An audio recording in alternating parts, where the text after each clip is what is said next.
big silence.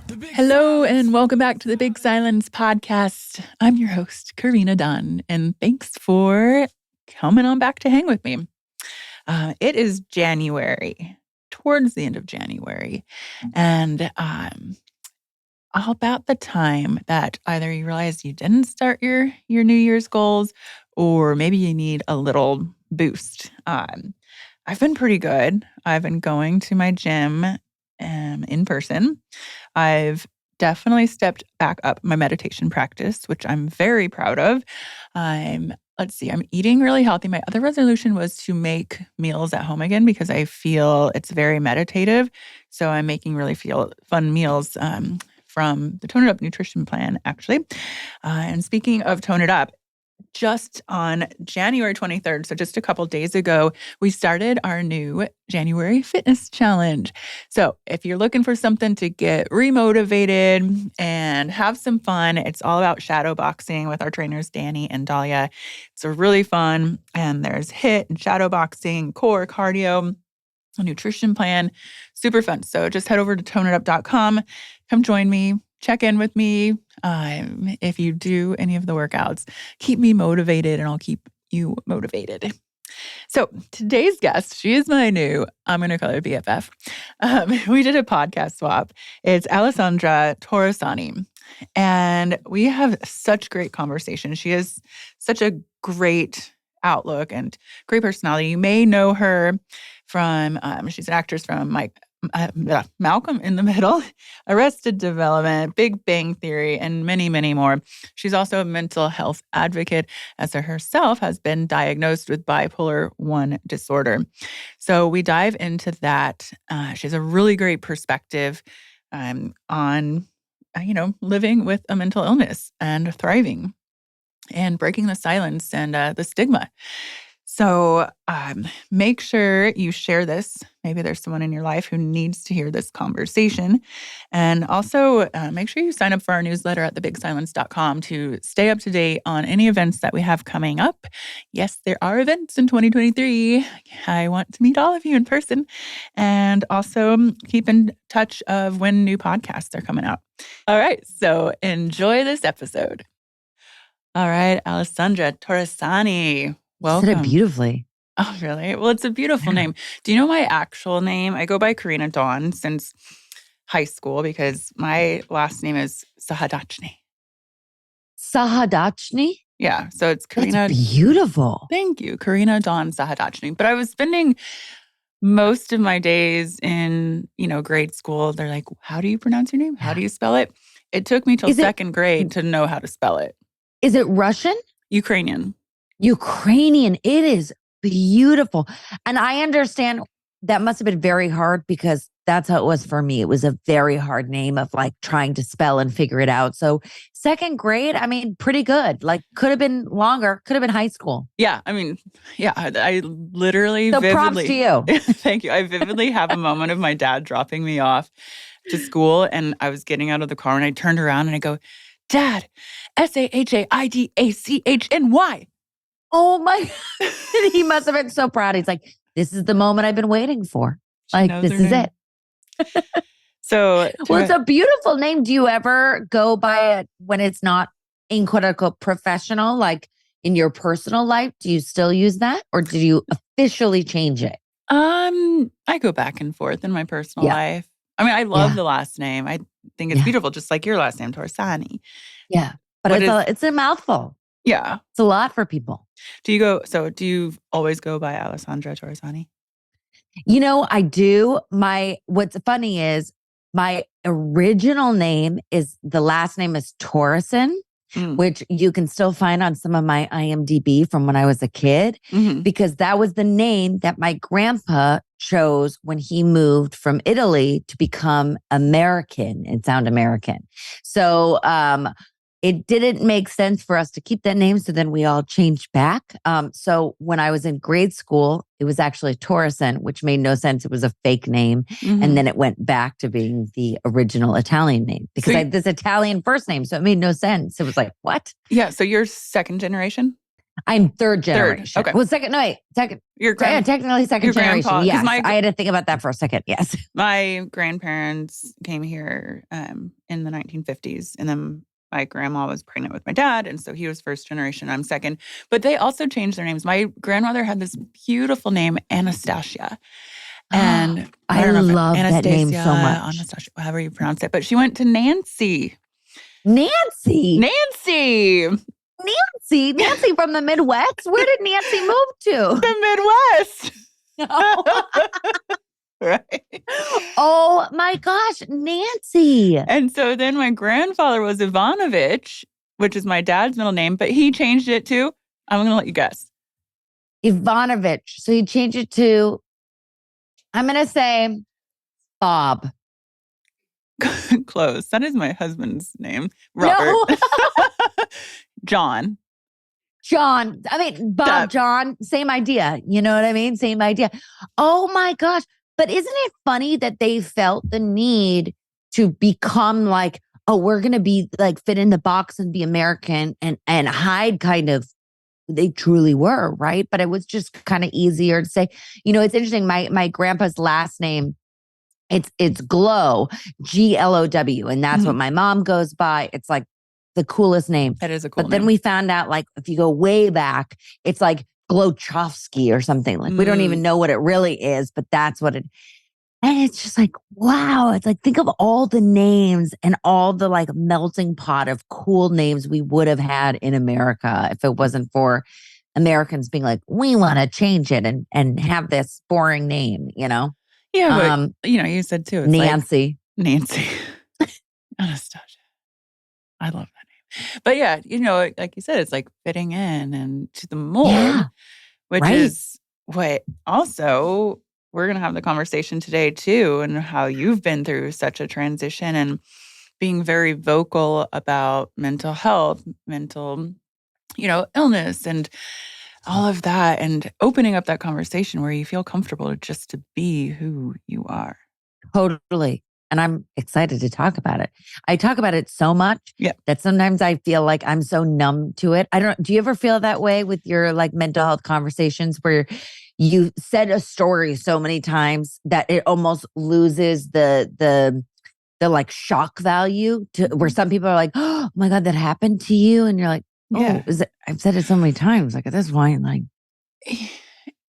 I think part of the process for myself is talking about it so much is actually healing. I used to not be able to tell my story or my mother's story without crying.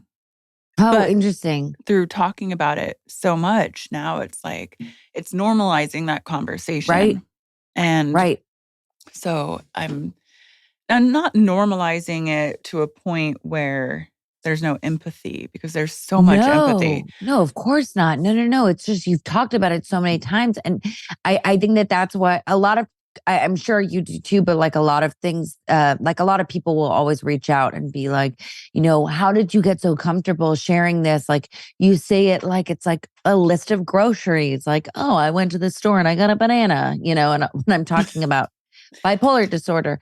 It's like, well, I think when you do, it's that first initial hump of getting that story out the first time. Then it's the second time. Then it's the third time. And then it becomes not in a bad way of normal, but you're right. Like it shouldn't be a big deal. Like this is what it is. Like it's part of my story. Yeah.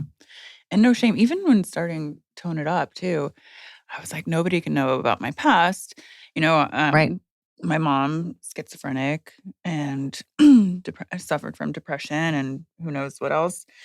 And which spiraled me into my own situational depression, my own things. I'm sure it's all, a lot of genetics in here, a lot 100%. of things. And we'll get into that on the genetics and how we naturally or with medication can move through this life. Yeah. But I was so embarrassed, but that causes more suffering. So we are here talking about it and what you're doing in your work in mental health and through your podcast, emotional support. Like it's changing lives. So I want to go back. Okay. Where did you grow up? So I'm originally from the Bay Area, from Los Altos. I was born at Stanford University. And I lived there till I was about 9.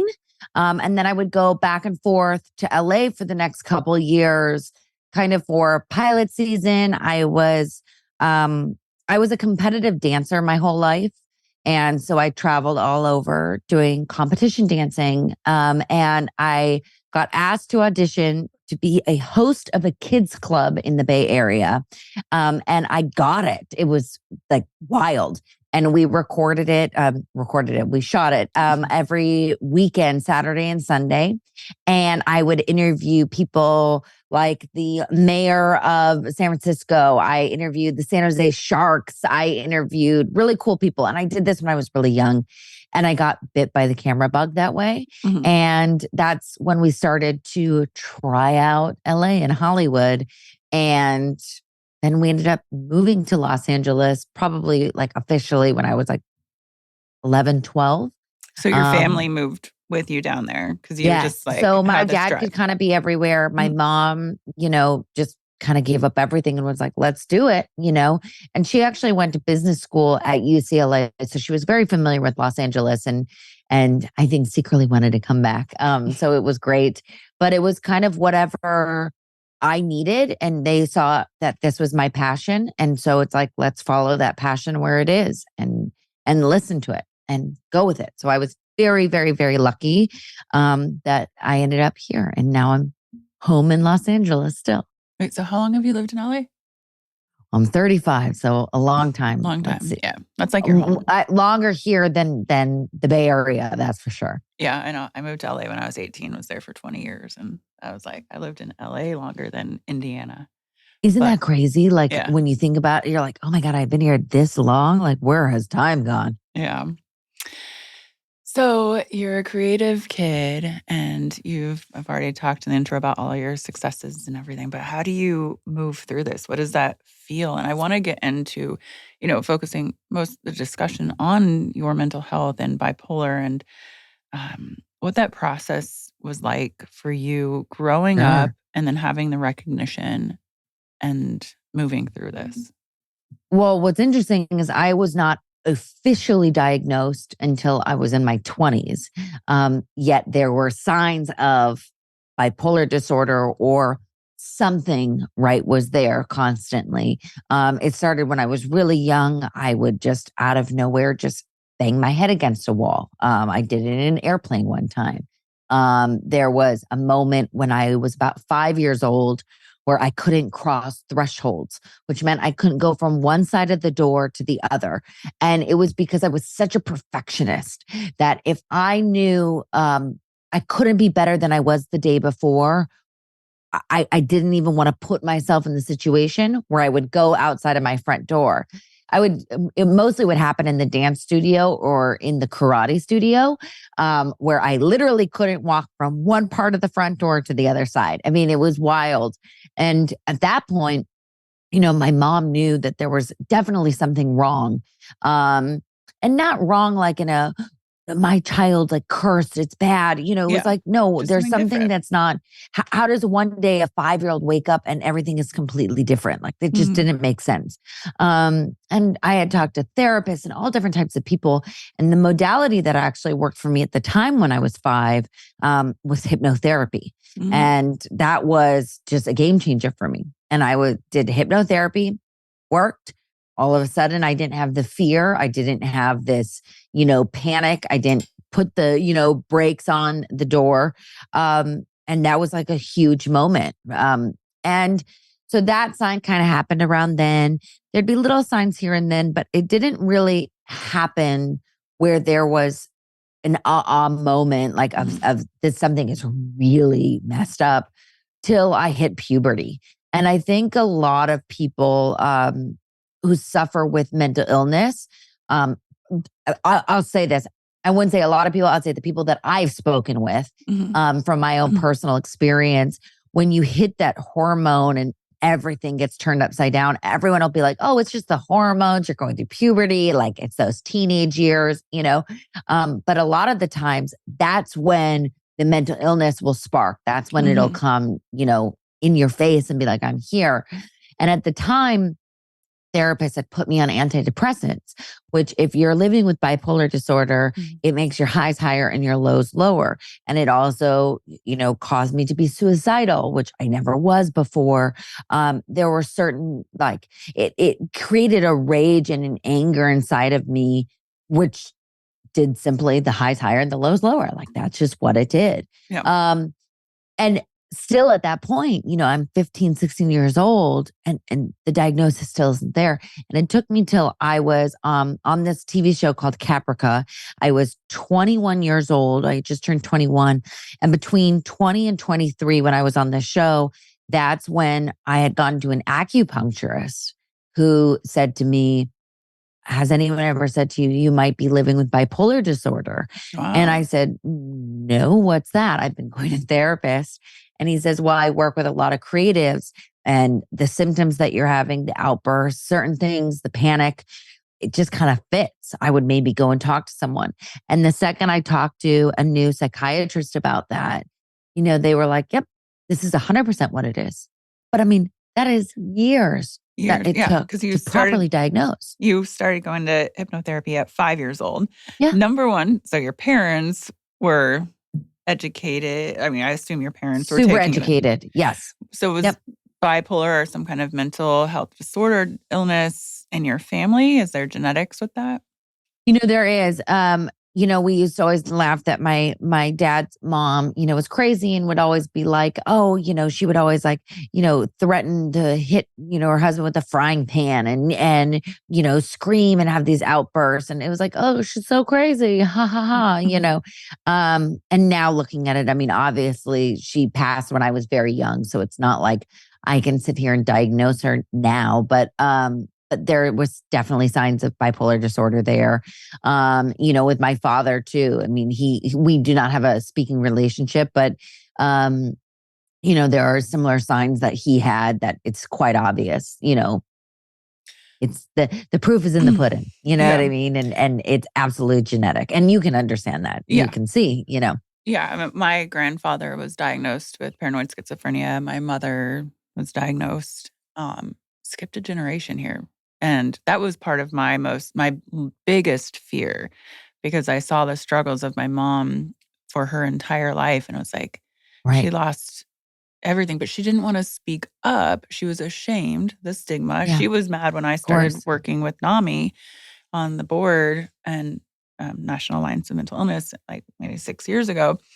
And I was encouraging her to speak up. I was like, do you know how many lives you can help and save if you say, I live with schizophrenia and I'm alive and I'm not ashamed of it. And you can still have a life even with a diagnosis. Sure. I'll say this as someone who's an actress and I, like to be in front of a screen and talk all I want and blabber on. Even for me, that first time of admitting it, while it was a relief when I heard it in the doctors, my diagnosis, because it was like, oh, wow, there's actually something that I can say this is, that it's not just in my head, to say it out loud. And I remember, speaking of NAMI, I had gone with a friend of mine, Morgan Stewart, who's an ambassador for NAMI as well.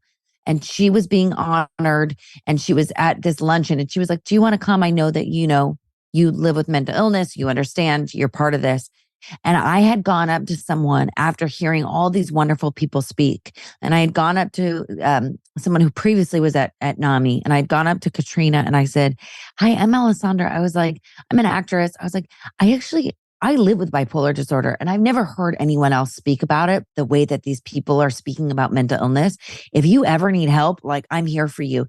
And saying that out loud was like such word vomit. And then I was like, did I just say that? And I got so emotional. I went to the bathroom and I started crying because it was the first time I felt like this relief of wow, there's other people out there and they have the balls, they have this, they can do this, and you can talk about it. And it just shows, how one conversation, one story really can move someone, even if it's not the exact same story. It's the openness and the honesty and just, It's a beautiful thing. It's really beautiful hearing other people's stories. It is. And I think through the years when, you know, myself, yourself having the shame of like, oh, this is my past. But like the more you talk about it, the more healing it is. And for you, so Yeah. you get the diagnosis. What was your initial response? It was like, find a name to it. It was like, imagine you have so much stress in your shoulders and then someone gives you like an awesome massage and you're like, oh, I feel so relaxed and relieved. I literally felt that way. And which is not, a lot of people that I talk to, they don't feel that way when they get diagnosis. They're kind of like, oh, I don't know if you swear Shit. on this, but Yeah. like, oh, Yeah. like, oh my God, like this is real. For me, it was a relief because I had felt in quote unquote crazy for so long. I had felt that there was something wrong. And it was like not having a diagnosis. I was like, I don't understand. Like, I know that this feeling needs to be validated. This is real and no one believes this. And so getting that diagnosis, knowing that there was a medication that could help me, that could balance me, was so exciting. And it Yeah. was such a relief that So, I was finally validated for what I felt like. yeah. So you got on the meds Yes. and it I was helped. on Lamictal. Yeah. Yes.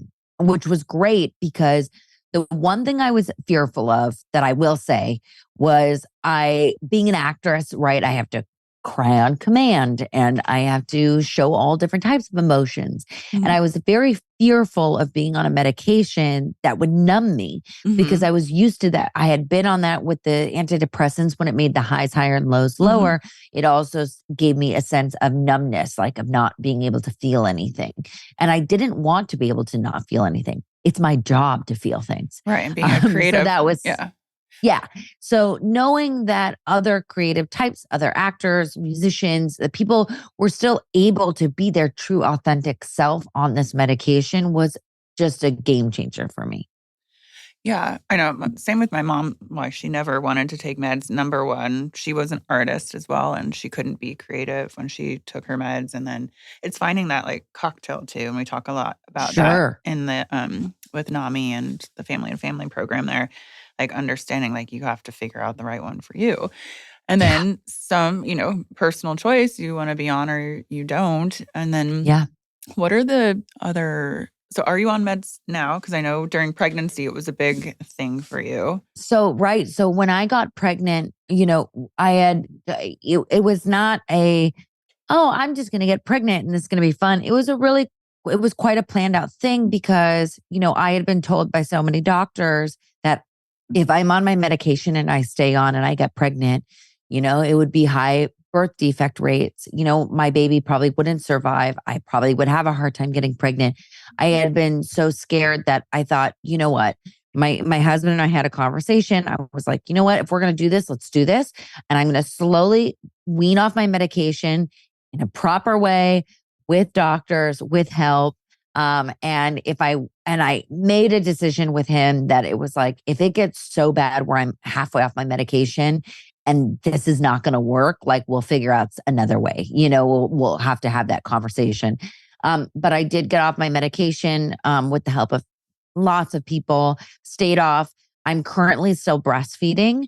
So, there was a choice where, do I get back on my medication and stop breastfeeding? Well, at that moment when I had my baby, it was when all the news was there was a formula shortage and you can't find formula. And I was like, Mhm. I don't really want to be dealing with this issue right now. And for me, it felt something that I needed to do. It felt I needed to breastfeed. It just, I had to do it. So I have still been going to the doctors and being monitored, and I'm feeling great, thankfully.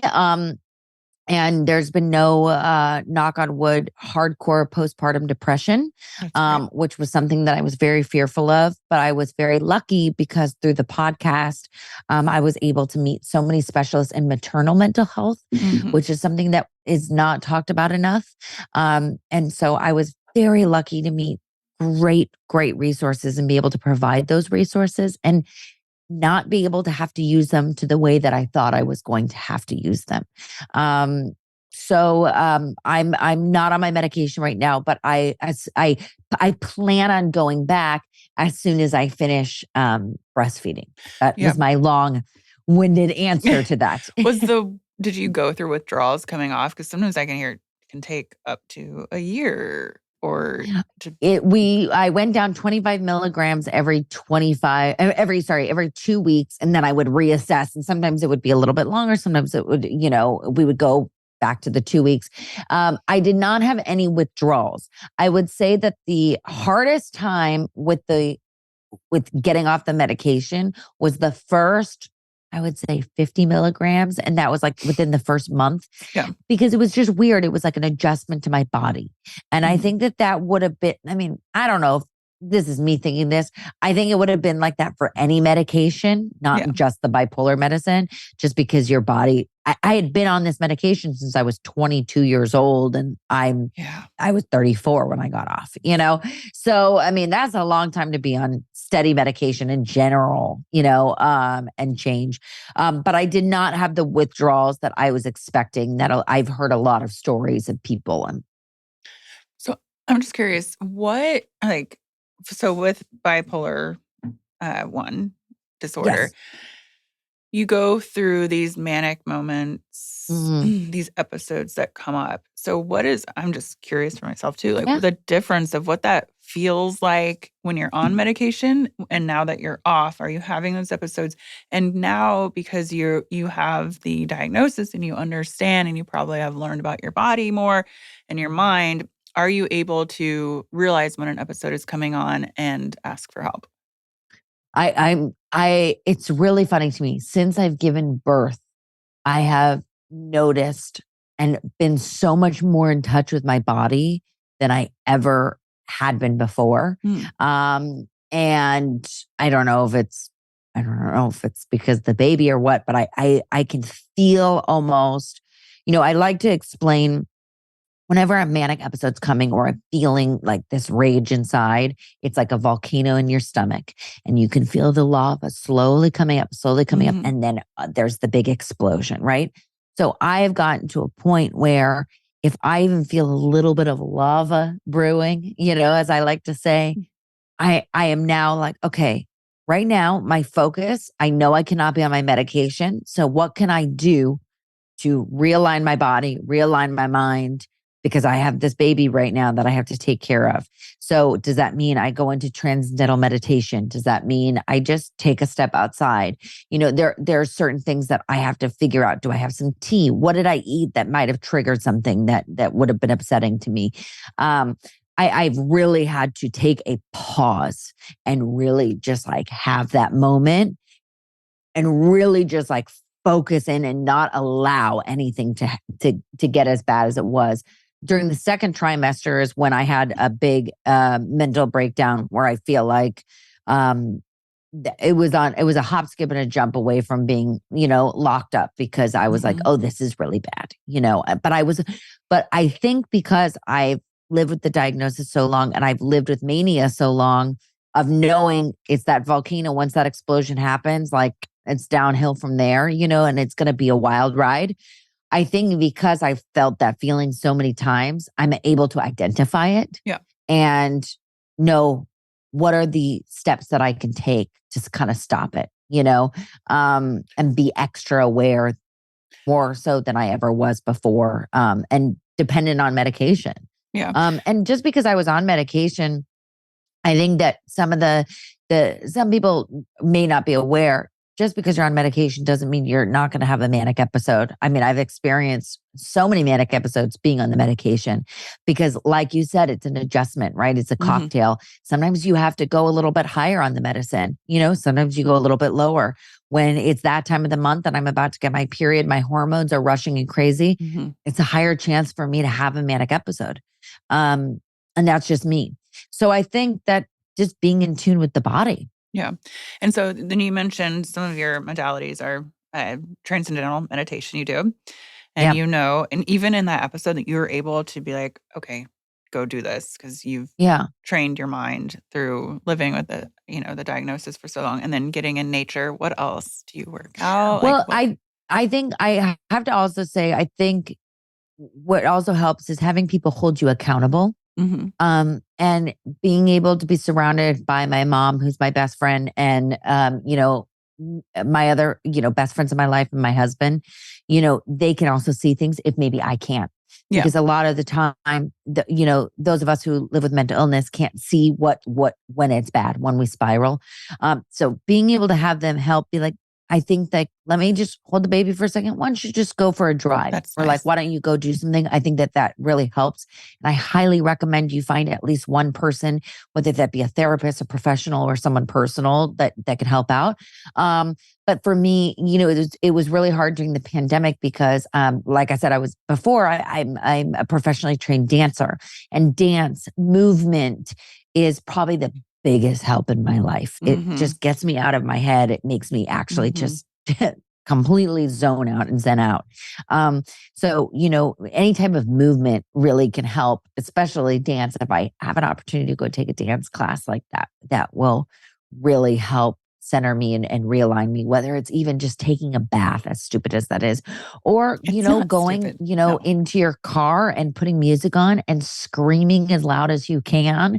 Like I do that a lot. Like a lot of people think I'm nuts because they've seen me driving and I'm just like screaming bloody murder. But you know what? Sometimes it helps. So, it's whatever in that moment I feel I need. I will go and do. I think it's really important too because you mentioned, well, your husband and your mom are there to help and they recognize and have that empathy for you. And especially being a new mom, you need Yeah. to be able to, without guilt, step away and Yep. have that time. Like, and that it's great that you have a team around you Oh, that can I'm so support you. lucky. Yeah. Yeah, and I'm so lucky because I am very aware people do not have that. I am couldn't be more aware of that. But that's why if you may not have someone like that in your life, or you don't have a partner, or you don't have a parent or a family member around you, if you could even just have a therapist or something, or a helpline, or someone that could hold you accountable, where they can maybe see, oh, Hmm. you're spiraling. This is a sickness. It's not your Yeah. fault, because Yeah. it's not your fault. And Yeah. people need to know that it's Yeah. not your fault. Absolutely. And then, okay. So you were diagnosed at 22. Yeah. Yeah, Right. yeah, about like 21, 22. Yeah. And then when did you meet your husband? Ooh, 7 years ago. Okay. I'm trying to think. 7 years ago. Yeah. We met at a Halloween party. Oh, no, you know I where was dressed this. as Lilu from The Fifth Element. So Oh, was, looking really good in those bandage outfits. So, but I did ignore him and I didn't give him my number for months. it's a, So it took a couple other times of us meeting for it to finally happen. oh, same here. My husband, I met like at least a dozen times and reintroduced myself every time. See, and he thought I was the biggest bitch. He's like, we've met Yeah. before. I'm like, we're always in these group settings. Like, But you know what? When you and I don't know how you were before, but I was someone that was constantly in relationships. And it was the first time in my life where I was like, I am taking this time for me. I'm not gonna like hook up with people. I'm not gonna date people. Like I'm just gonna focus yeah, on me. And that's what I was doing. So that's why I look at it now and I'm like, how did I not want to just like jump on this opportunity, But I wasn't ready. It was yeah. the first time that I needed to take care of myself. Yeah, I was, out of a relationship and trying to be single and like, "No, no, no, no," but then Yeah, yeah. Bobby moved in to an apartment below me at the time. This is over a decade ago, Oh my God, and then I amazing. was like, "He's so hot." I finally, like, saw him all of a sudden. Yes, right? It's like you needed to be like, woo, here we go. So, to the initial reason I was To the asking this point of the question. husband.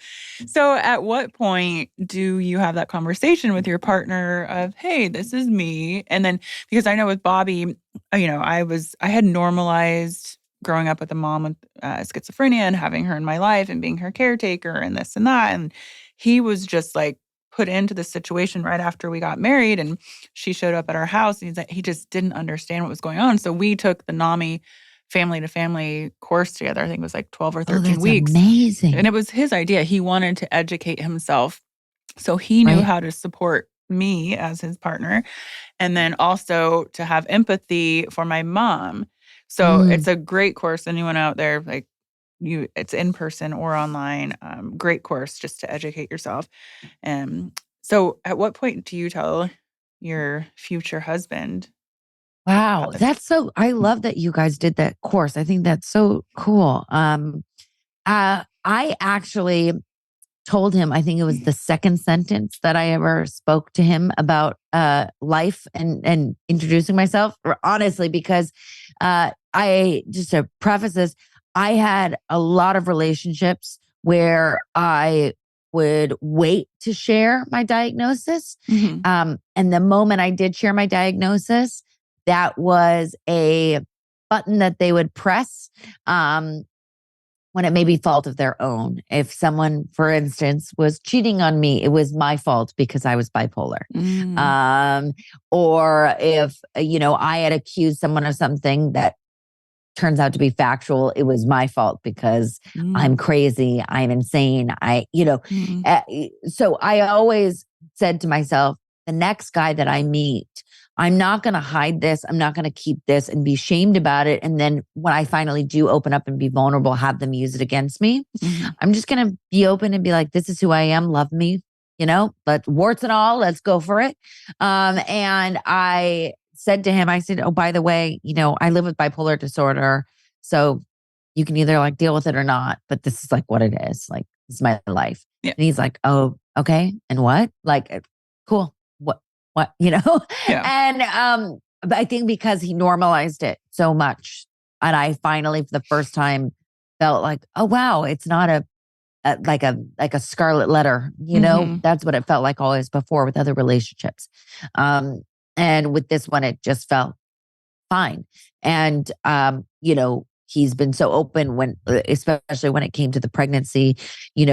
He educated himself way prior on bipolar disorder, but working with me on dealing with, how can we handle this mental illness while also going through all the hormones of pregnancy? Like, what is it that I can do to support? So it's been a learning curve for both of us. Yeah. But it was the best thing that I ever did, opening up at the beginning. Yeah, that's good advice. And I think education is so important. And because I keep using the word empathy, but that is what you have to realize. Like, you wouldn't tell someone with cancer, like, you're crazy. That's why you're having this mood, And Absolutely. Just normalizing that conversation. And cheers to your hubby for like being the support. Cheers, I know Sturgis. Good job. Good job. But I mean, and I'm sure, it's not like your marriage, my marriage. It's not like always good. We have the ebbs and flows, but it's that realization that this is life. It's not always going to be easy. Yeah. And I think that's, it was a real tough time being pregnant. It was a real tough time, going through COVID. There was a lot, but I think that, the darkness creates such light and creates such beauty and strength, and I think that people forget that marriage and partnership. And when you're looking for someone, it's not just, oh my God, the love of my life. It's not just a best friend. It's someone that you have to deal with financial issues with emotional issues, health issues. There's so much there. And it's a lot of work, and it's not, and anyone that says it's real easy, I'm very jealous, because life has not been easy for me, and you're lying. I know. I was at this meditation once with a friend, and it was at a Pop Sugar event, and my friend Bia was leading the meditation, and she was doing like one of the screaming things, like where you just scream, like, ah! Chanting. Yeah. And I was with another friend sitting next to me, and Bia was like, just let it out, whatever you're angry at. And my friend looks over and she's like, I'm not angry at anything. I'm like, what? She's like, what? Life is perfect. I was like, what?